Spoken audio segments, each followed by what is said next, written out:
Piolo Pascual, sobrang in love ngayon kay Casey Concepcion. Halo, uy?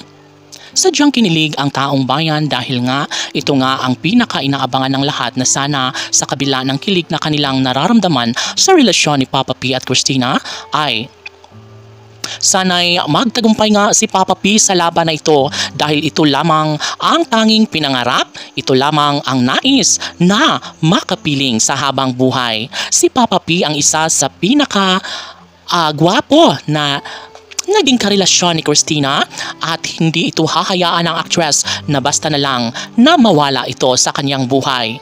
Sabi nga ng netizens na hindi ito ang nais na masubaybayan sa relasyon ni Papa P at Christina ang bigla na lang nilang pagkahiwalay. Sana nga ay magiging maayos na muli ang kanilang relasyon dahil alam naman natin na sobrang in love pa rin si Piolo Pascual kay Casey Concepcion. Diba? Ito lang naman ang nais na gustong mangyayari sa relasyon ni Papa P at Christina. Yun ay ang matuloy ang kanilang kasal ay sadyang ikaliligaya na ito ng taong bayan. Sa pagkakataong ito ay nais lamang na bigyang halaga ang relasyon ni Papa P at Christina. Tugon pa ng mga netizens na wala na umano silang ibang hinihintay, no? Kundi ang maisaayos lamang ang relasyon ni Papa P at Christina.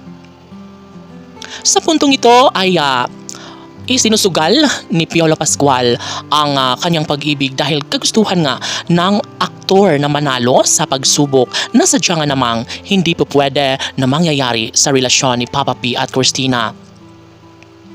Isang daang relasyon ang sadyang naging magulo ngunit sadyang nangangako si Papa P na magiging maayos din ang kanilang relasyon ni Christina. Kabilang sa isang daang relasyon na talaga nga namang sinubok ng tadhana si Papa P at Christina.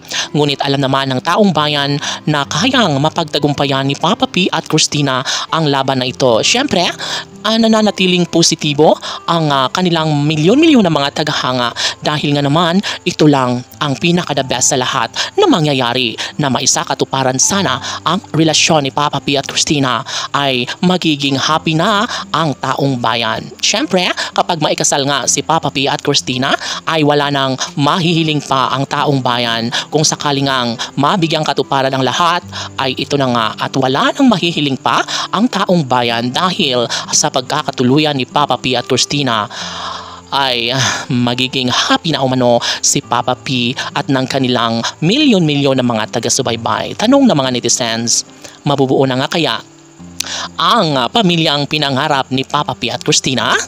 Abangan, KCPG Fanatics Laban!